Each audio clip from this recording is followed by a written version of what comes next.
सो आप अपना इंट्रोडक्शन दीजिए, अपनी रैंक बताइए और आपने आईटी कानपुर ही क्यों चूज़ किया ये भी बताइए। मेरा नाम अभिषेक रोनियार है। मेरी प्राइमरी एजुकेशन जवाहर नवोदय विद्यालय महाराजगंज से हुई। फिर उसके बाद मेरी जो ग्रेजुएशन हुई बनारस हिंदू यूनिवर्सिटी से हुई।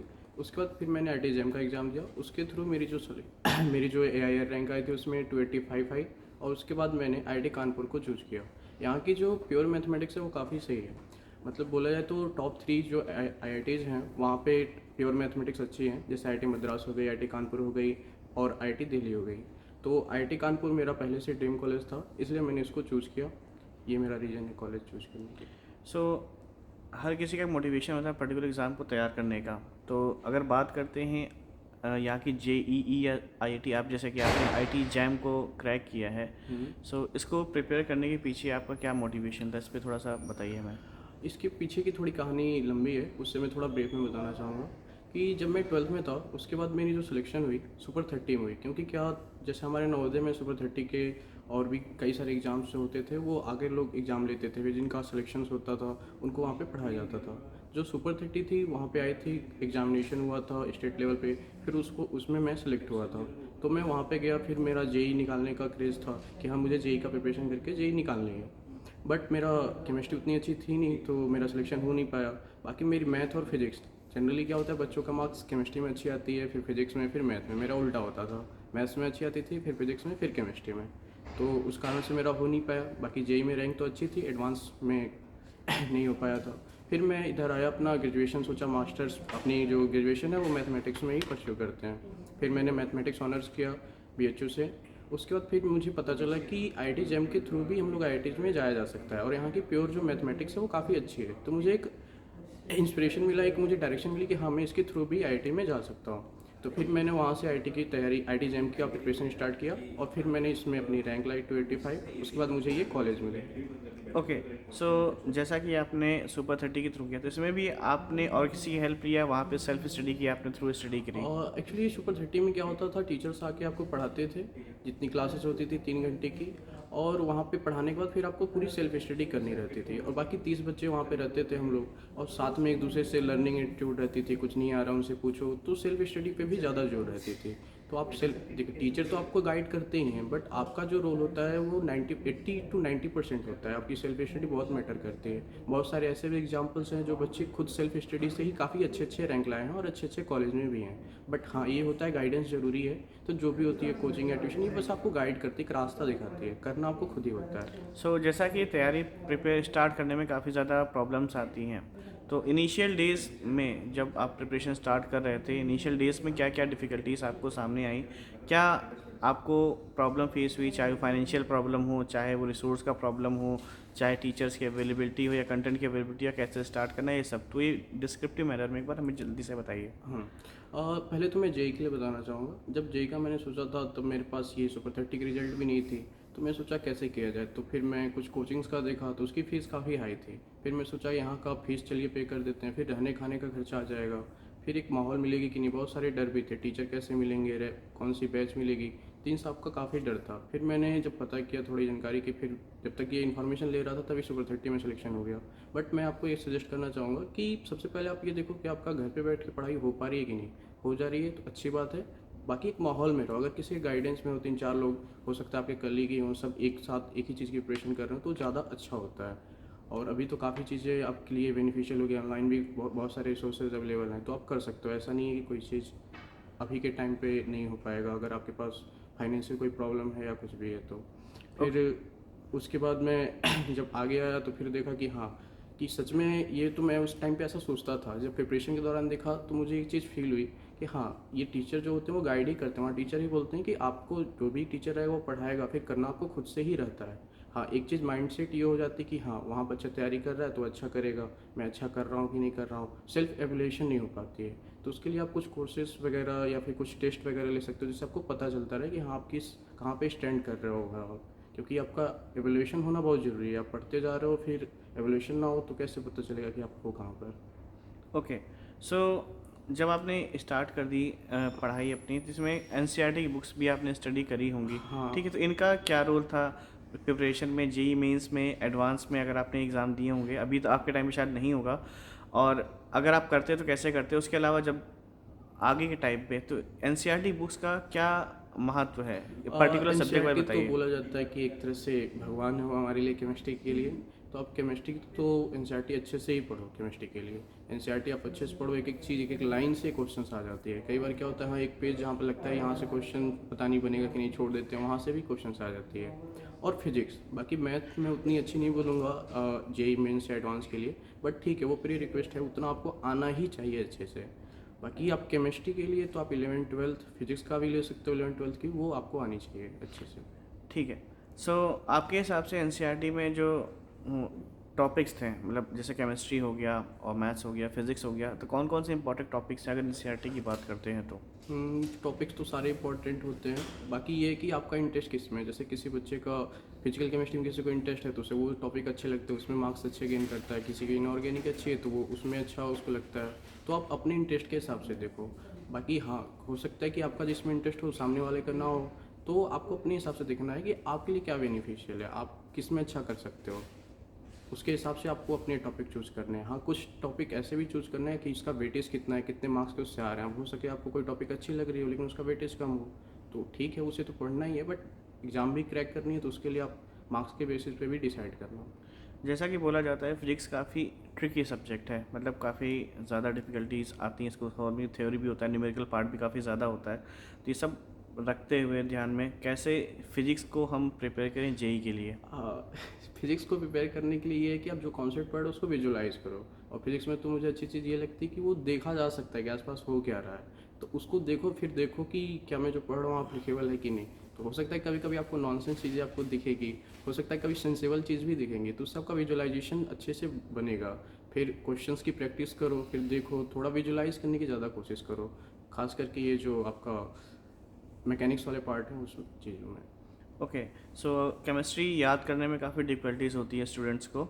सो बात करते हैं केमिस्ट्री की, तो इसको कैसे प्रिपेयर करें? और साथ में अगर फिज़िक्स और केमिस्ट्री के कुछ रेफरेंस के लिए बुक के नाम बताना चाहें तो फिज़िक्स के और केमिस्ट्री के आप बता सकते हैं। फिजिक्स के लिए तो मैं ऐसे ही वर्मा बोलूँगा, उसका आप क्वेश्चंस लगाओ ही। और बाकी केमिस्ट्री के लिए तो मैंने जो गलती की है मैं उसे बताना चाहूँगा कि आप वो गलती ना करना। पहली चीज़ कि मुझे केमिस्ट्री अच्छी नहीं लगती थी, इसलिए पढ़ने को इतना अच्छा करता मन नहीं करता था। बट ऐसा नहीं करना, आपको मन के हिसाब से नहीं चलनी है। आपको ये देखना है कि हाँ केमिस्ट्री से मार्क्स आ रहे हैं, पढ़ना थोड़ा ईजी होता है, थोड़े रटने रहती हैं चीज़ें, थोड़ा समझना भी रहता है, तो उसे आपको डेली प्रैक्टिस में करना है। अगर आपका उसमें इंटरेस्ट नहीं आ रही है तो उस चीज़ के लिए आप ये कर सकते हो कि उसे अपने मॉर्निंग के आवर, जहाँ भी आपका इफेक्टिव आवर है, जहाँ आपका माइंड बहुत ज़्यादा वर्क करता है, उस टाइम पे आप 2-3 घंटे उसको दो डेली बेसिस पे, तो हो जाएगा। कुछ कठिन नहीं होता, बस रेगुलर कंटिन्यूटी मेंटेन होनी चाहिए आपकी स्टडी के लिए, तो आप अच्छा कर सकते हो। ओके। सो अगर बात करते हैं रेफरेंस बुक की केमिस्ट्री में, तो आप क्या क्या बताना चाहेंगे? और सबसे पहले तो एनसीईआरटी आप करो। एनसीईआरटी करने के बाद फिर उसके लिए क्वेश्चंस लगाओ तो ज़्यादा सही रहेगी। एनसीईआरटी तो सबसे पहले आपको होना मस्ट है। ओके। सो मैथ्स भी काफ़ी बड़ा सिलेबस होता है, काफ़ी वास्ट सिलेबस होता है, तो इसको प्रैक्टिस कैसे करें, क्योंकि बाकी चीज़ें भी पढ़नी होती है, बोर्ड्स का भी पढ़ना होता है, तो मैथ्स कैसे पढ़ें और कैसे जो जेई के एडवांस की प्रॉब्लम्स के लिए सम्स, क्योंकि जेई एडवांस में थोड़ा डिस्क्रिप्टिव मैनर में सम्स आते हैं, तो इनको भी कैसे हम हैंडल करें, इस पर थोड़ा सा सबसे बताइए। पहले तो फिजिक्स हो गई या केमिस्ट्री हो गई, और सॉरी फिजिक्स और मैथ जो हो गई, उसके लिए आपको कॉन्सेप्ट पे पकड़ अच्छी होनी चाहिए। एडवांस के लिए या मेंस के लिए बोला जाए, एडवांस के लिए तो और अच्छी पकड़ होनी चाहिए। बाकी उसके बाद क्वेश्चन प्रैक्टिस करने की बात हुई, तो पहले जो आप कॉन्सेप्ट पढ़े उसको देखो, फिर क्वेश्चन जो देख रहे हो उस पर देखो अप्रोच कैसे कर रहे हैं। तो सबसे पहले तो आपको उस टाइप के बहुत सारे क्वेश्चंस लगा लिए हों तो आपको एक अप्रोच मिलता है कि हाँ इस तरीके से इस क्वेश्चन पे अटैक करते हैं, इस तरह के क्वेश्चन पे इस तरह से अटैक करते हैं। फिर आपको समझ में आती है कि हाँ हम ऐसे प्रोसीड करेंगे तो ज़्यादा चीज़ें अच्छी से होंगी। तो आपको इस हिसाब से देखनी है कि आपका कौन सा, जैसे आपने जो कॉन्सेप्ट पढ़ा उसको किस तरह से अप्लाई करें, अप्लाई वाला भी पार्ट आना चाहिए, और तब जाके क्वेश्चन टैकल अच्छे से होती है। और फिर आपको कॉन्सेप्ट पे पकड़ मेन होनी चाहिए। मेन तो इंपॉर्टेंट कॉन्सेप्ट ही है। Concept okay. अच्छे से एक एक चीज़ क्लियर होनी चाहिए कि कब अप्लीकेबल होगा, कब कोई चीज़ कहाँ रिस्ट्रिक्शन है, कहाँ पे नहीं होती है। प्रैक्टिस के लिए बुक्स की बात करें तो मैथ्स में कौन सी बुक्स हैं जो आप रेफरेंस के तौर पर बताना चाहेंगे? और मैथ्स के लिए अगर हम बोला जाए तो सबसे पहले तो आपका बेसिक, अगर आप 12th में हो तो एनसीईआरटी वगैरह बोर्ड के लिए तो आप देखो ही। फिर उसके बाद आप मैथ्स के लिए सिंगेज ले सकते हो, सिंगेज भी अच्छी है। और बाकी कई सारे बुक ऐसी भी होती हैं कि हाँ मतलब कई स्टूडेंट के लिए ये बुक अच्छी है, तो आप एक बार बुक्स को गो थ्रू हो लो, फिर देखो कि क्या आपके लिए सही है कि नहीं। जैसे कई बच्चों को ये रहता है कि हाँ मुझे कौन से एक टॉपिक पढ़ लिया उसके बाद इससे रिलेटेड क्वेश्चन है। कुछ लोग का ये होता है मैं सारे टॉपिक पढ़ लूँ फिर क्वेश्चन लगाओ। और कई बच्चे ये चाहते हैं कि मीडियम से स्टार्ट करूँ, कई बच्चे चाहते हैं कि बेसिक से स्टार्ट करें क्वेश्चन। तो आप अपने हिसाब से भी बुक्स का नाम देख के फिर उसके हिसाब से सजेस्ट कर देख सकते हो, वो ज़्यादा बेनिफिशियल होगी। ओके। क्योंकि जो भी हम लोग बुक बताते हैं वो हम अपने पर्सपेक्टिव से हाँ, बताते हर हैं कि आदमी का अपना अपना अपना खुद अपना का अलग पर्सपेक्टिव होता है, होता है। किसको कौन सी बुक ज़्यादा समझ में आ रही है, किसकी लैंग्वेज ज़्यादा हाँ, समझ में आ रही है। तो आप अपने हिसाब से चूज करो। बाकी हाँ, बुक का नाम सब सुनो, एक बार गो थ्रू हो लो। तो इनिशियल डेज में पहले बुक ही डिसाइड कर लो, ज़्यादा बेटर होती है। जेई एडवांस में इंटर टॉपिक क्वेश्चंस काफ़ी आते हैं, तो इनको कैसे हैंडल करें? मतलब कभी ये आ गया, कभी दूसरे सब्जेक्ट से आ गया, कभी तीसरे सब्जेक्ट से आ गया, तो ये काफ़ी ज़्यादा ये एक्चुअली डिफिकल्टीज का होता है, क्योंकि एक सीक्वेंस में क्वेश्चन होते हैं तो आदमी को प्रॉब्लम कम होती है। अगर रैंडमली कोई ब्रेन है एक तरफ जा रहा होता है, फिर एकदम से टर्न कर दिया उसको मैथ्स की ओर, फिर एकदम टर्न कर दिया केमिस्ट्री की ओर। सो इसको कैसे हैंडल करें, कैसे हम प्रिपेयर करें इसके लिए? इसके लिए तो ये है कि जैसे आप जब प्रिपरेशन करते हो तो आप क्या करते हो, जैसे आप मैथ का क्वेश्चन लगाया, फिर मैथ के बाद क्वेश्चन के बाद केमिस्ट्री का भी क्वेश्चन लगाते हो। बेसिक जो इसमें मेन फंडा है, चीज़ें तो बहुत सारी हैं, अगर गिना जाए तो बहुत सारी आ जाएंगी, तो लगेगा कि इतना इतना चीज़ कैसे प्रिपेयर करें। बेसिक में मेन फंडा है आपका कॉन्सेप्ट अच्छे से क्लियर होना चाहिए। जब आपका कॉन्सेप्ट क्लियर रहेगा ना, तो आप चाहे जिधर से भी क्वेश्चन दे तो आप उसको कर सकते हो। एग्जाम्पल के लिए आपका 10th का ही कोई क्वेश्चन उठा लेते हैं, करने के लिए थोड़ा एग्जाम्पल सही नहीं है बट ले लो, क्योंकि आप अभी 11th में हो। तो आप 10th का जब क्वेश्चन देखते हो, जब शुरुआत के इनिशियल डेज में थे तो क्या लगता था, अरे क्या ही आ गया, क्वाड्रेटिक इक्वेशन आ गया, ये थेल्स थ्योरम आ गया, ये तो करना काफ़ी डिफिकल्ट है। जब 11th में जाते हो तो कहते हैं अरे ये था, इस वाले क्वेश्चन में ये भी लगा सकते हैं, ये भी लगा सकते हैं। तो वो जब कॉन्सेप्ट आपकी अच्छे से हो जाती है ना, उस पर पकड़ अच्छे से हो जाती है, फिर आप जब जाते हो फिर आपको समझ में आता है कि हाँ यहाँ पे ये भी लगा सकते हैं, ये भी लगा सकते हैं, तो अप्लाइड पार्ट आपका अच्छा हो जाता है। तो इससे आपको घबराना नहीं है, बस आप पढ़ाई करते जाओ, कॉन्सेप्ट बिल्डअप अच्छे से करते जाओ, क्वेश्चंस की प्रैक्टिस करते जाओ। ओके। सो 11th क्लास का जो सिलेबस होता है, हम 12th क्लास में कैसे प्रिपेयर करें? क्योंकि हमें 12th का भी पढ़ाई करनी होती है, जेई की पढ़ाई करनी भी रहती है, और बोर्ड भी आ तो जाती उसके लिए बोर्ड्स भी आ जाते हैं, तो हम बोर्ड्स की पढ़ाई करें फिर ये 12th, क्योंकि 11th का सिलेबस पढ़े बिना फिर जेई के लिए डिफिकल्टीज हो जाएंगी, क्योंकि वहाँ पे वो टॉपिक्स होते हैं, क्योंकि बेसिक होता है तो वो टॉपिक्स जरूर आते हैं, 50-50 के रेशियो में लगभग डिवाइड हो जाता है, तो वो हम कैसे सॉल्व करें, उस चीज़ को कैसे हैंडल करें? 11th का तो मस्ट है कि आपको वो रिवीजन करना ही ज़रूरी है, नहीं तो आप भूलती चली जाएंगी चीज़ें। तो उसके लिए आप ये कर सकते हो ना, जैसे आपका वीक में जैसे 5-6 दिन अपना 12th का पढ़ रहे हो, फिर एक दिन किसी दिन रिवाइज कर लो, या फिर आपको कोई लग रहा है कि जैसे 12th में कोई टॉपिक पढ़े उसमें 11th का कुछ कनेक्शन हो रहा है, तो वहाँ पर आपको एक मिल जाएगा मोटिव कि हाँ चलो इसको रिवाइज कर लेते हैं यहाँ पर, तो वहाँ से रिवीजन बिल्डअप होते जाए। और एक बहुत अच्छा मुझे जो तरीका लगता है कि कोई साथ में अगर आपका कोई जूनियर हो वो भी तैयारी कर रहा हो, तो उससे भी बात करते रहो, फिर उससे बोल दो कि कोई आपका डाउट हो तो मुझसे पूछ लेना, तो डाउट पूछेगा तो आपका वो कॉन्सेप्ट और अच्छे से क्लियर हो जाएगा, एक रिवीजन हो जाएगी। तो ये तरीका भी मुझे सही लगती है, तो इसे आप अप्लाई कर सकते एग्जामिनेशंस के लिए आप अपना टाइम कैसे मैनेज करते हैं? क्योंकि एग्ज़ाम के टाइम पे और रेगुलर टाइम पे जो पढ़ाई का वो पैटर्न होता है थोड़ा सा चेंज होता है, डिफर होता है, तो एग्ज़ाम टाइम्स पे आप कैसे करते थे? जब मान लीजिए बोर्ड के एग्ज़ाम हो गया, या मंथली टेस्ट ही हो गए, या फिर जेई का फाइनल या एडवांस का एग्ज़ाम हो गया, या जैम का जो आपने एग्ज़ाम दिया, तो इसके लिए आपने कैसे प्रिपरेशन करी, कैसे टाइम मैनेज करते थे अपना? और पहले तो जैसे करंट में आपका कौन सा ज़्यादा पोर्शन इंपॉर्टेंट है, जैसे आपकी बोर्ड की एग्जाम आई तो बोर्ड बहुत मतलब आपके लिए इंपॉर्टेंट वो होनी चाहिए। हाँ, आप जेई भी पढ़ो, थोड़ा उसको रिवाइज करो, उसके लिए थोड़ा कम टाइम दो, और बाकी अपने बोर्ड के लिए थोड़ा सा फोकस हो जाओ। और ये नहीं छोड़ना, नहीं छोड़ने के लिए नहीं बोल रहा हूँ, बट ये कि आप जो अपना एडवांस उसके लिए थोड़ा कम दो, बोर्ड के लिए ज़्यादा दो, फिर चीज़ें जो प्रेजेंट में ज़्यादा इंपॉर्टेंट है उस पर ज़्यादा फोकस करके चलो। हाँ, बाकी आपका मोटिव क्लियर होना चाहिए कि आपको अल्टीमेट जाना वहाँ पे ही है। ओके। सो कितने घंटे आप पढ़ाई करते थे अपार्ट फ्रॉम स्कूल टाइम? क्योंकि स्कूल टाइम के अलावा देखा जाए तो एक नंबर ऑफ टाइम होता है, तो वो कितनी देर आप पढ़ते थे? इंडिविजुअल सब्जेक्ट्स पे बात करें, कितना टाइम आप देते थे? पर सब्जेक्ट 2 आवर तो हो जाते थे।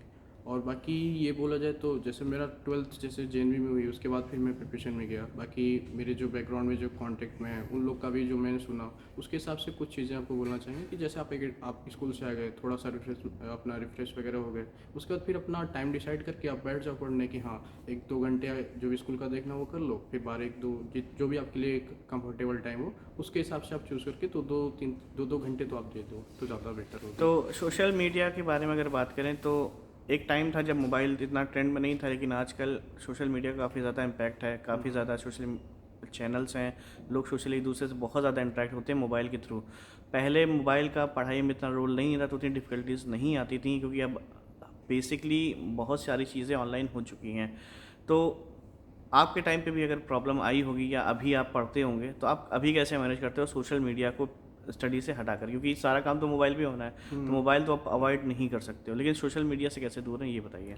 और सबसे पहले आपका मोटिव क्लियर होना चाहिए कि जब भी आप फ़ोन उठा रहे हो किस लिए उठा रहे हो। अगर आप सोशल मीडिया यूज़ करो, हाँ किसी से 5 मिनट बात करनी है तो 5 मिनट बात करो, ख़त्म। अब ये नहीं कि आप रील्स निकाल के देखने लगे, तो वो टाइम वेस्टेज है, उससे बचना है आपको। और ये आजकल बहुत लड़कों की प्रॉब्लम है हाँ, कि रील्स का फ़ोन। काफ़ी एडिक्टिवनेस हाँ, रहता है लोगों में कि रील्स हाँ। स्क्रॉल करते रहते हैं 2 घंटे तो 3 उससे घंटे हो टाइम जाते वेस्ट हैं। होता है, बहुत लोग फिर बाद में सोचते हैं अरे 1 घंटे बीत गए पता नहीं चला। तो इससे आपको बचना है, तो आपका मोटिव क्लियर होना चाहिए कि आपको करना क्या है। फ़ोन उठा रहे हो किस लिए, कॉल करना है कॉल करो, फिर रख दो। डिसिप्लिन खुद से ही लानी पड़ेगी इसके लिए। और हाँ, मोबाइल अगर आपका मास्टर है तब आप डेंजर जोन में हो। आप मोबाइल के मास्टर हो तो आप सेफ जोन में हो। मोबाइल को अपने हिसाब से चलाओ, ना कि मोबाइल के हिसाब से चलो, अगर उसको समराइज़ किया जाए तो। ओके, सो काफ़ी अच्छी एडवाइस थी ये बच्चों के लिए। तो जैसे पढ़ाई आप 8 से 9 घंटे अपार्ट फ्रॉम स्कूल करते थे, क्योंकि इंडिविजुअल आप 2 घंटे दे रहे हो, फिर टेस्ट वगैरह भी देने हैं, तो कहीं न कहीं 8 से 9 घंटे का टाइम बन रहा है ये। तो जैसे इतना ज़्यादा पढ़ने के बाद आप अपने दिमाग को शांत कैसे रखते थे? हाँ, काम कैसे रखते थे? आप क्या स्पोर्ट्स खेलते थे, साइक्लिंग करते थे या कोई और एक्टिविटी जैसे योगा हो गया या फिर वीडियो गेम या फिर और क्या कर सकते हाँ, थे आप? इसके लिए मैं बोलूँगा आपका इंडिविजुअल जो इंटरेस्ट हो ना, आप वो चीज़ करो। जैसे कई बच्चे क्या देखता हूँ कि हाँ उनको खेलना पसंद है, तो एग्जाम रहता है तब भी खेलते हैं, तो खेलो, क्योंकि उस खेलने से क्या होता है उनका माइंड फ्रेश हो जाता है, उनको लगता है मेरा माइंड और तेज़ी से वर्क कर रहा है। तो आप इंडिविजुअल पर्सन का इंडिविजुअल इंटरेस्ट हो सकता है। हाँ, पढ़ाई करना इंपॉर्टेंट है, बट इसको भी कैरी करो। दिन भर पढ़ते पढ़ते माइंड एक आ जाती है सेचुरेशन लेवल कि हाँ चाहता है थोड़ा नेचर ऑफ वर्क चेंज हो। तो आप कर सकते हो जब भी आपको लगता है कि हाँ, अब ये नहीं कि इफेक्टिवली चीज़, जैसे आप खेलने जा रहे हो तो बॉडी के लिए भी सही रहेगा, हेल्थ भी सही रहेगी। अब फ़ोन में अगर रील्स वगैरह देखना ये नहीं है कि हाँ आपको माइंड फ्रेश करने के लिए कर रहे हो तो गड़बड़ है। दोस्तों से थोड़ा बात कर लिए, गप कर लिए, वो भी ठीक है, बट सब एक विद इन लिमिट हो तो ज़्यादा सही रहती है। कि हाँ आप आधे घंटे 10 मिनट 15 मिनट जो भी था, बाकी आप दोस्तों से बात अपने टॉपिक से रिलेटेड भी कर सकते हो। जैसे आप बात कर रहे हो, गप कर रहे हो, तो आप कहे कि अरे यार फिर इसकी ये टॉपिक है, इसमें ये वाला क्वेश्चन था, सोचो ऐसे होगा तो क्या होगा, ये वाला कॉन्सेप्ट इधर से लगाएं तो क्या होगा। तो वो ज़्यादा आपके लिए बेनिफिशियल होगा, आपको एंटरटेनमेंट भी हो जाएगी, आपके लिए फ़ायदा भी हो जाएगी। तो ये हम लोग ज़्यादा करते थे। जैसे सोने गए, अब पढ़ने का मन नहीं कर रहा है, एग्जाम्पल के लिए बता रहे, तो एक बार ऐसे सोचो यार दिन भर में पढ़ा क्या, तो ऐसे आँख अपना बंद करो, फिर सोचो सामने व्हाइट बोर्ड है, उस पर थ्रो करते जाओ कि ये टॉपिक ये टॉपिक ये टॉपिक, फिर ऐसे ऐसे सब कनेक्शन बिल्डअप करो, इसका अप्लाई यहाँ कर सकते हैं। फिर उसके बाद हाँ चलो यार कोई लड़का और है उसको भी मन नहीं कर रहा है, तो बैठो, अरे ये टॉपिक में सर क्या बताए थे, वैसे बैठ के डिस्कशन चालू कर दो, तो मज़ा भी आने लगेगा पढ़ने में, और फिर उसके बाद देखो। ओके, सो जैसे अब पढ़ते हुए होता है नॉर्मली लोग डाइट पे ध्यान नहीं देते हैं क्योंकि हेल्थ काफ़ी ज़्यादा इशू, क्योंकि आप इतना पढ़ रहे हो और एग्ज़ाम के टाइम पे बीमार पड़ गए फिर तो सारी मेहनत पे पानी फिर जाता है।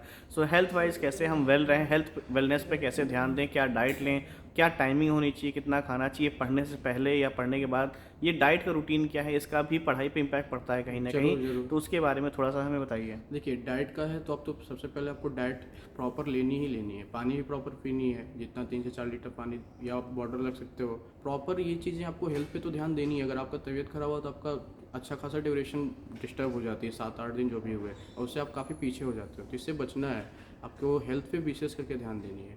तो आपके लिए आप जूस पी सकते हो, फल खा सकते हो, बाकी आप जो डाइट है जो भी आप खा रहे हो तो उसे एक रेगुलर पैटर्न में ही खाओ, तो वो ज़्यादा सही रहेगी। ये नहीं कि हाँ पढ़ना है ये चीज़ है तो उसके लिए खाना छोड़ दिए, तो ये अच्छी चीज़ नहीं है, फिर आपका अगला दिन इफेक्ट होगा। तो आपको डाइट पे विशेष करके ध्यान देनी है, वो तो इम्पॉर्टेंट है ही, क्योंकि आप जब रहोगे स्वस्थ तभी ना आपकी पढ़ाई होगी। ओके, तो आपने जैसे पढ़ाई स्टार्ट की थी कितने टाइम तक, 2 साल 3 साल जितनी भी आपने प्रिपरेशन करी है, तो एक टाइम आता है जब बंदे को लगता है कि यार मैं क्या कर रहा हूँ, टाइम ख़राब हो रहा है, डिस्ट्रैक्शन होने लगता है कहीं ना कहीं, तो ईज़िली बच्चा जो होता है डिस्ट्रैक्ट हो जाता है कि यार छोड़ो मेरे से नहीं हो पाएगा। तो आप में ऐसा क्या था कि आप इतने टाइम तक मोटिवेटेड रहे, अपने पाथ पर अडिग रहे और अब फाइनली जाके आपने सक्सेस ली और यहाँ पे जाके एडमिशन ले लिया, ऐसा क्या था मोटिवेशन का रीज़न आपके बिहाइंड, आप बताइए थोड़ा सा। इसके लिए तो मैं ये बोलूँगा कि आप थोड़े कांटेक्ट में रहो सीनियर्स से। तो ये क्या होता है ना, वो बताते हैं कि यार जो तुम्हारे साथ हो रही है वो मेरे साथ हो चुकी है, ये चीज़ आती है, ये फेज़। जैसे आपको ये लगता है कि यार मैं इसके लायक नहीं हूँ, तो ये फेज़ आपके साथ नहीं और लोग के साथ भी हो चुकी है। वो भी ऐसा सोचते थे कि हाँ यार ये मेरे से नहीं होगा, फिर वो लेकिन करते रहे। वही शुरुआत में मैंने बोला ना कि कंटिन्यूटी बहुत इंपॉर्टेंट है। आपके मतलब दिमाग में हलचल बहुत सारा मच रहा हो कि ये होगा कि नहीं, ये क्वेश्चन नहीं बन रहा है, मार्क्स कम आ रहे हैं, बहुत सारे प्रेशर हो, लेकिन कंटिन्यूटी मेंटेन किए हुए हो आप, तो आप अच्छा कर सकते हो परफॉर्मेंस। हाँ, ये प्रेशर हैंडल करने के लिए मैं बोलूँगा कि जैसे आपके जो कलीग हैं, दोस्त हैं, उनसे आप बात कर सकते हो, कुछ एग्जांपल देख सकते हो कि हाँ ये भैया थे, इनको इस टाइम पे ये दिक्कत आई थी, तो उन्होंने लेकिन तब भी ये चीज़ किया था, तो फिर आज यहाँ पर हैं। तो ये होता है कि आप थोड़ा उनसे कांटेक्ट में रहो, तो वो ज़्यादा बेनिफिशियल होती है। घर वालों से उस समय बात कर लो, तो घर वालों का भी बात करोगे तो फिर लगेगा कि हाँ इनके लिए कुछ करना है, तो आपको एक होता है ना कि हाँ एक एनर्जी मिलती है वहाँ से, पॉजिटिव एनर्जी, तो वो आपको मिल जाती है। तो जैसा कि आदमी जहाँ पे बच्चा रहता है उसके घर की लोकेशन या सिटी उसके पढ़ाई पे भी इम्पैक्ट डालती है, क्योंकि सिटी वाइज देखिए लेवल क्वालिटी ऑफ एजुकेशन बदल जाता है। तो आप किस सिटी से थे वो बताइए, वहाँ पे उस सिटी के अकॉर्डिंग आपको क्या डिफ़िकल्टीज़ आई, क्या वहाँ पे चेंजेस आपने फील किए, फिर जब कहीं आप यहाँ पे आए तो दोनों में क्या डिफरेंस दिखा, और आप अपने सिटी के अकॉर्डिंग बताइए कि क्या चैलेंजेस आपको फेस करने पड़े इनिशियल डेज में प्रिपरेशन के लिए। और अगर मैं सिटी के हिसाब से बताऊं तो वैसे तो मैं अपने गांव में रहा नहीं, बट कुछ बच्चे जो तैयारी कर रहे थे उनके बिहाफ पे मैं बता रहा हूँ उन्हें क्या प्रॉब्लम हुई, क्योंकि थोड़ा होता है ना, जो निकल गए उनसे कांटेक्ट में लोग रहते हैं, थोड़ा बताते हैं कि भैया ये दिक्कत हो रही है, क्या किया जाए। तो उसके बेसिस पे जैसे पहले जो दिक्कत हो रही थी कि अगर ऑनलाइन कुछ देखना है तो नेट की बहुत इश्यू होती थी। तो उसको देखने के लिए हम लोग देखते थे, हाँ बगल में उनके भैया के पास उन्होंने वाईफाई लगाई है, चलो उनसे मांग लेते हैं। फिर बाद में पता चला हाँ यहाँ पे आ गई है तो खुद भी लगवा लिए। तो ऐसे प्रॉब्लम्स का सॉल्यूशंस के बारे में सोचते थे। प्रॉब्लम्स तो बहुत आती थी, लेकिन अब सोचते थे प्रॉब्लम के बारे में सोचेंगे तो सोचते ही रह जाएंगे, सॉल्यूशन क्या निकल सकता है उसके बारे में सोचते थे। तो मिल के कहीं हाँ उनके पास जा रहे हैं वहाँ पे ये काम हो जाएगी, चलो ठीक है। बाकी पढ़ना है इसके लिए, फिर कॉन्टेक्ट में रहने के लिए, फिर हाँ मटेरियल्स कैसे आएँ, तो इन सब के बारे में प्रॉब्लम तो बहुत सारी आती थी। समराइज अगर करूँ एक वर्ड में तो प्रॉब्लम के बारे में मत सोचो, सॉल्यूशंस के बारे में सोचो तो ज़्यादा बेटर होगी, आप अच्छा कर सकते हो। जगह मैटर करती है, ये मैं एग्री कर रहा हूँ, बट सॉल्यूशन के बारे में सोचोगे तो अच्छा कर सकते हो। और आप दूसरों के लिए एक एग्जाम्पल भी बन सकते हो, आपको देख के दूसरा मोटिवेट होगा, आपको पता भी नहीं चलेगा, लेकिन वो अपने जीवन में अच्छा करेगा आपको इंस्पिरेशन मान के। ओके, सो आपके अकॉर्डिंग राइट टाइम क्या होना चाहिए प्रिपरेशन का, जेई एडवांस या मेंस, जेई मेंस की प्रिपरेशन के लिए अगर मेन आप क्या होना चाहिए टाइम? 10th अगर होना आप चाहिए, 11th होना चाहिए, 12th होना चाहिए, इसके बाद? मैं तो ये बोलूँगा आप 10th में थोड़ा कनेक्शन मतलब जानकारी इकट्ठा करो इसके बारे में। बाकी जैसे ही आपका 10th का बोर्ड ख़त्म होता है उसके बाद से ही लग जाओ। और थोड़ा और अच्छे से इसको मैं बोलना चाहूँ तो आप 9th में अगर हो ना, तो अगर उस समय भी आपको क्लैरिटी आ रही है तो आप 9th में क्या कर सकते हो, कुछ क्वेश्चन जैसे उस टॉपिक से रिलेटेड हैं जेई के पॉइंट ऑफ व्यू से, या फिर 10th में जेई के पॉइंट ऑफ व्यू से, तो वो लगा सकते हो। जैसे जेई फाउंडेशन करके कुछ मतलब बुक्स आती हैं 9th में, तो वो भी आप लगा सकते हो।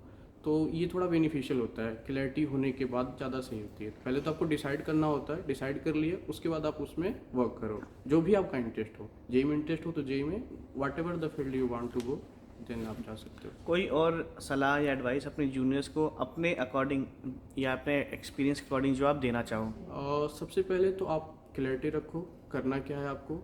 बाकी कंटिन्यूटी मेंटेन करो, जिस भी फील्ड में जाओ थोड़ा सा अप्स डाउन्स आएगा, उससे घबराना नहीं है। कंटिन्यूटी मेंटेन करके अपनी पढ़ाई करो, जो भी काम कर रहे हो फ्यूचर में कभी भी जो भी जिस भी स्टेज पे रहना, कंटिन्यूटी मेंटेन किए रहना।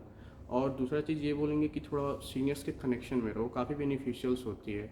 खास करके तो हम लोग के स्टेज पे अगर कोई गाइडेंस नहीं है तो वहाँ पे कैसे गाइड करें, कई बार ये होता है डिमोरलाइज हो जाते हैं चीज़ों से, तो वहाँ पे कैसे देखें उस चीज़ के लिए। तो सीनियर्स के साथ कनेक्शन है, या फिर कोई भी हो, टीचर्स हो सकते हैं, कोई भी हो, आपको गाइड करने वाला कोई होना चाहिए, तो ज़्यादा बेनिफिशियल होती है। तो ये आप थोड़ा रखना आप। ओके, सो अगर बात करते हैं मेंस एग्ज़ाम की या जेई के एग्ज़ाम की, तो इसके जस्ट बिफोर 30 डेज़ बिफोर पढ़ाई में थोड़ा सा चेंज लाना पड़ता है, तो वो कैसे प्रिपेयर करें 30 डेज़ के अंदर, लॉट्स ज़्यादा से ज़्यादा टॉपिक्स हम कैसे कवर करें, एक मैं ये बताइए। प्रॉब्लम देखता था, जैसे जब मैं तैयारी करता था उस टाइम पे सुबह 30 में, जैसे पेपर हुई अब उसके पहले रिवीजन करनी है, तो रिवीजन करने में काफ़ी दिक्कत होती थी।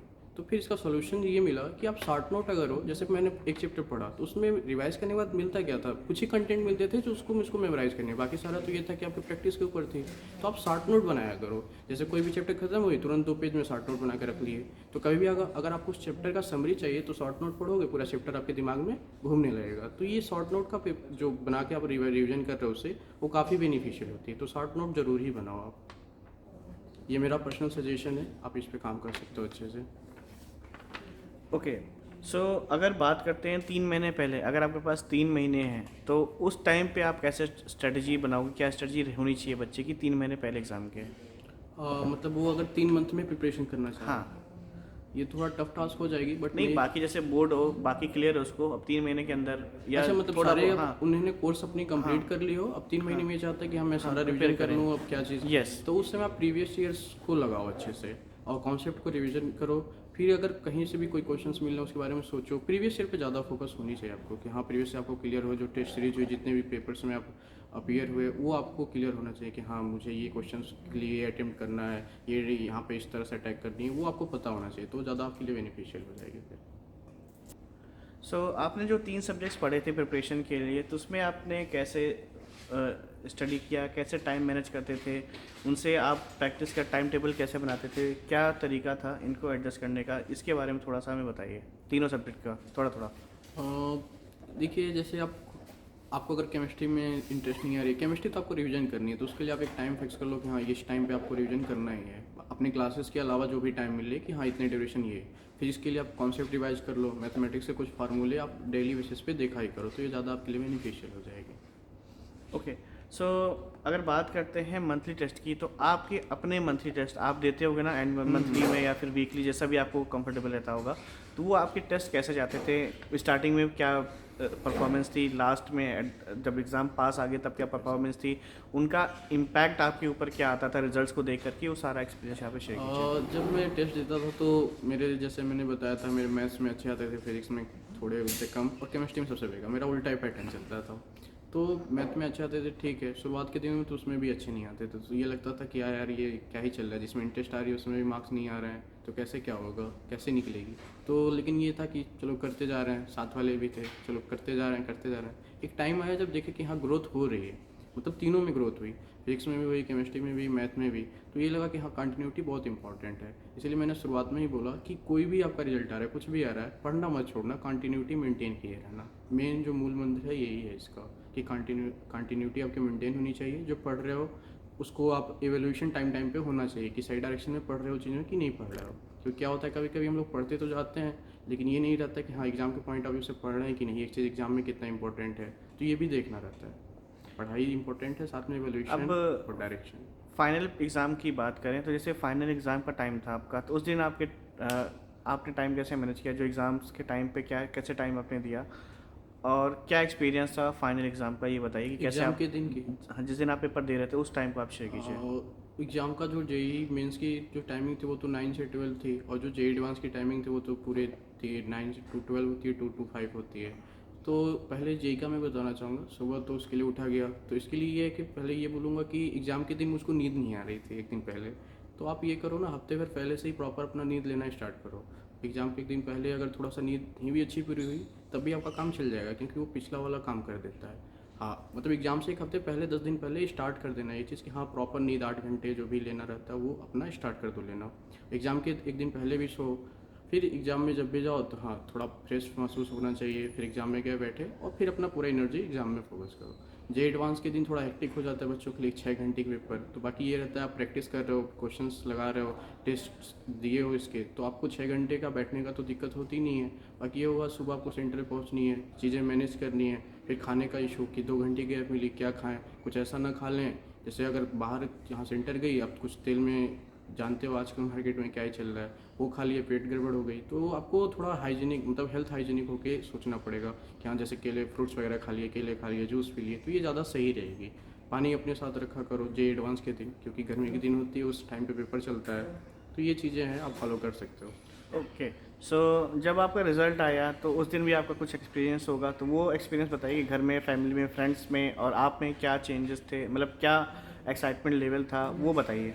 और जेई मेंस में तो जब रिजल्ट आई थी जेई की, तो मैं ये सोचा कि चलो इस बार मतलब मैथ में तो मेरा अच्छा ही होगा जैसा एक्सपेक्टेशन था, बट ठीक था, मतलब उतनी अच्छी नहीं गई थी बट ठीक था, एवरेज था। और जेई एडवांस के में ये था कि चलो मुझे ये डर था कि बस केमिस्ट्री अगर मेरी निकल गई तो एडवांस क्लियर है, बट केमिस्ट्री नहीं निकली थी, बाकी सब में अच्छे मार्क्स थे, 59 या 60 हो गए थे, दोनों को मिला के केमिस्ट्री में बहुत बेकार थे। तो अब ये था कि अब उस चीज़ को हैंडल करना होता है, क्योंकि अब घर वाले रिजल्ट जब देखते हैं तो फिर उनके ऊपर से भी आता है कि बच्चा क्या किया, थोड़ा आता है, वो झेलना ही पड़ता है आपको, चाहे कोई भी हुआ। तो उन्हें भी मतलब समझते हैं लोग, लेकिन एक होता है ना एक्सपेक्टेशन गार्जियंस की होती कि हाँ बच्चा रिजल्ट लाएगा, तो नहीं लाया था उस टाइम पे। फिर जिस दिन, ये तो मेरी जेई मेंस और एडवांस की कहानी थी, फिर जब मैं जैम का रिजल्ट ऐसे घर पे बैठ के चेक कर रहा था, तो मुझे एक्सपेक्टेशन ये नहीं था कि मेरी 285 रैंक आएगी। जब मैं उसको देखा तो मैं जाके सबसे पहले अपनी मम्मी से बोला कि 285 आ गया, तो कह रही है अच्छा, तो कह रहे हैं कि हाँ, कह रहे कॉलेज कौन सा मिलेगा, कह के आईटी मिल जाएगी, कह रहे हैं कि अच्छा ठीक है।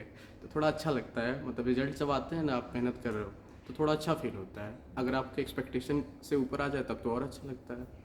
ये चीज़ें होती ओके, सो जब आप यानी यहाँ पे आईटी के में कैंपस में सिलेक्शन ले लिया, तो वो यहाँ का फर्स्ट एक्सपीरियंस क्या था? यहाँ का हॉस्टल कैसा लगा? यहाँ के मेस का खाना कैसा लगा?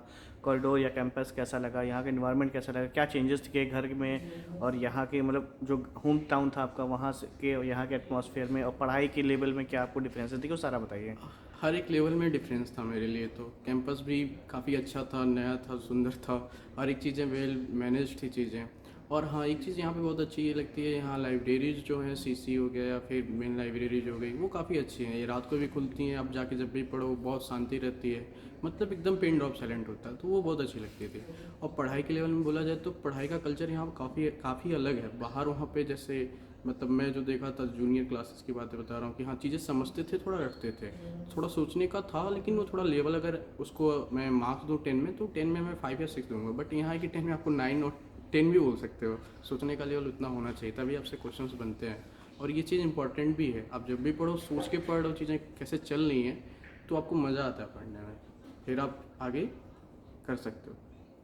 यहाँ का कैंपस, हॉस्टल, और मैस। ये मेस का जो बोला जाए तो पहले दिन मेस में गए तो सबसे पहले तो डर यही था कि खाना कैसा होगा यहाँ का। तो जब मेस में गए खाना खाने, तो मैंने कहा खाना तो काफ़ी अच्छा है, सही है। ब्रेकफास्ट तो उससे भी अच्छे हैं, अलग अलग दिन का अलग अलग मेन्यू। तो मतलब जब आप यहाँ पे आओगे ना, तो आपको लगेगा कि हाँ, कहाँ ही आ गए, मज़ा ही आ रहा है। ओके, सो आप अपने सीनियर से कैसे रिलेशन मैनेज करते हो? इन्होंने आपकी कैसे हेल्प की, आप इनसे कैसे हेल्प मांगते हो? क्या ये आपके हेल्पफुल रहते हैं, आपके काम आते हैं? बिल्कुल बिल्कुल ज़रूर ये काम आते हैं। ये आपका इनिशियल डेज से ही काम आता है। जैसे मैंने बोला कि आप जेई के टाइम पे हो, तब भी सीनियर्स के कांटेक्ट में रहो। अगर कोई आपके सीनियर जेई आईआईटी में है, तो उनके कांटेक्ट में तो ज़रूर ही रहो। तो इससे ये होता है, वो आपको गाइड करते हैं कि हाँ, आप इस पास से चलो, इस पास से मैं गया था, यहाँ पे प्रॉब्लम आई थी, तो ये चीज़ आप मत करना। बाकी आप कैंपस में भी आओगे तो ये गाइड करेंगे, हाँ, आप ये चीज़ करो, ये पढ़ लो, ये इस डायरेक्शन में जाओ, तो ये ज़्यादा बेनिफिशियल है। जो गलती आप हो सकता है करने जा रहे हो, वो आप पहले ही कर चुके हो या उनके सीनियर कर चुके हो, तो आपको बता देंगे कि आप ये चीज़ मत करो, ये आप गलत कर रहे हो। तो सीनियर्स का काफ़ी इंपॉर्टेंट रोल होता है, मतलब तो उसे आपको मैनेज करना चाहिए, आपको रिलेशन बिल्डअप करने चाहिए अच्छे से सीनियर्स के साथ। वो स्टूडेंट्स जो तैयारी करना चाहते हैं, लेकिन कहीं ना कहीं उनकी फाइनेंशियल मतलब वेलनेस का मतलब फाइनेंशियली प्रॉब्लम, वो वेल फाइनेंशियली नहीं है। अनवेल रह जाते हैं, या फिर उनके पास रिसोर्सेज की कमी है, या फिर ऐसे एरिया से आते हैं जहाँ पे रिसोर्स होता ही नहीं है, मतलब कम से कम 200-300 किलोमीटर जाना पड़ता है। कहीं कहीं तो मतलब 50-100 किलोमीटर तक स्कूल भी नहीं होते, टीचर तो छोड़ दीजिए, स्कूल भी दूर दूर तक नहीं होते हैं। वो प्रिपरेशन करना चाहते हैं और उनके पास कहीं ना कहीं देखा जाए तो चाहे फाइनेंशियली वेलनेस या फाइनेंशियली प्रॉब्लम्स। अनवेलनेस की प्रॉब्लम आए या जो भी है, तो सारा का सारा जो इम्पैक्ट आता है उनके स्टडी मटेरियल पे आता है या रिसोर्सेज पे आता है। तो उस चीज़ को वो कैसे मैनेज करें? क्या आपको लगता है साथी हमारे उस गैप को फिल करने में काम आ पाएगा? तो इसके बारे में आप बताइए। उसके साथ साथ आप भी बताइए, अगर आपको हम बोलें तो आप उन बच्चों की मेंटोरिंग करेंगे क्या? ज़रूर मैं करूँगा, क्योंकि इसीलिए मैं यहाँ पे इंटरेस्टेड हूँ साथी के साथ मिलकर काम करने में। बाकी साथी का मैंने जो देखा, तो इसमें इन लोग ज़्यादातर इन्हीं बच्चों पे ही फोकस करते हैं। और पहले इनका जो क्वेश्चन था, वो बच्चे कैसे क्या अच्छा कर सकते हैं कि नहीं। तो पहले चीज़ तो मैं ये बोलूँगा, आप बिलीव करो कि आप अच्छा कर सकते हो और आप अच्छा करोगे। और जैसे कि आपका जो प्रॉब्लम है, मैंने शुरू में ही बोला कि प्रॉब्लम के बारे में मत सोचो, सॉल्यूशंस के बारे में सोचो। जैसे कि एक प्रॉब्लम मैं एग्जांपल के रूप में लेता हूँ, जैसे इन्होंने बोला कि काफ़ी दूर तक आपको पैदल ही चल के जानी होती है, तो ये आपका प्रॉब्लम हो गया। अब सॉल्यूशन इसका कैसे निकलेगा? तो आप क्या करो, एक पर्ची पे अपना जो भी फार्मूले वगैरह हैं उसको लिखो। अब जब तक चल रहे हो तब तक उस फार्मूले को याद करो, ये आपका सोल्यूशन हो गया। तो इस पॉइंट ऑफ व्यू से अगर आप सोचोगे, तो आप काफ़ी अच्छा आउटपुट निकाल सकते हो। हाँ, प्रॉब्लम होती है, सबके लाइफ में प्रॉब्लम होती है, बट उसके सॉल्यूशंस के बारे में सोचना है। और बाकी यहाँ पे मेंटर करने की बात हुई, तो मैं ज़रूर आऊँगा, इनके साथ काम करूँगा और आप लोग को मेंटर करूँगा, और आपको आगे बढ़ाने में मुझे काफ़ी खुशी होगी। ज़रूर ही आऊँगा मैं। ओके, तो आपने मेमोरी कर्व के बारे में सुना है क्या? और नहीं सुना तो ठीक है, नहीं सुना तो कोई बात नहीं, स्किप करते हैं इस क्वेश्चन को। तो आप एक फाइनल मैसेज ये सारे बच्चों को जो प्रिपरेशन कर रहे हैं अभी आने वाले एग्ज़ाम्स के लिए, उनको आप क्या एडवाइस देना चाहोगे? और मेरी एडवाइस ये होगी, अपने आप पे बिलीव रखो कि आप कर सकते हो, और आप उस डायरेक्शन में क्या ईमानदारी से काम करो कि हाँ, आपको कर रहे हो। ये किसी को दिखाने के लिए नहीं, खुद से ईमानदारी होनी चाहिए। ये नहीं कि हाँ, मम्मी देख रही है, पापा देख रहे हैं, सर को काम दिखाना है इसलिए आप कर रहे हो, तो ये नहीं होनी चाहिए। खुद से ईमानदारी होनी चाहिए कि हाँ, मैं ये काम करूँगा, इसके बाद ही कोई और दूसरा काम। तो ये चीज़ आप अपने अंदर रखो, पढ़ाई में कंटिन्यूटी मेंटेन करो और खुद पे बिलीव रखो। प्रॉब्लम के बारे में मत सोचो, सॉल्यूशंस के बारे में सोचो कि हाँ, ये प्रॉब्लम आपके साथ आ रही है, इसका सॉल्यूशन क्या हो सकता है। तो आपका माइंड जो होगा वो सॉल्यूशन ओरिएंटेड होगा कि हाँ, ये प्रॉब्लम होगी, इसके लिए ये सॉल्यूशंस होगा। तो आप काफ़ी अच्छा करोगे। और ये चीज़ें आपको एग्जाम में भी रिफ्लेक्ट होंगी। जब कोई क्वेश्चन आपसे नहीं बनेगा तब सोचोगे अच्छा ये है, चलो इसको छोड़ते हैं, भी दूसरा क्वेश्चन करते हैं, फिर इस पे आएंगे।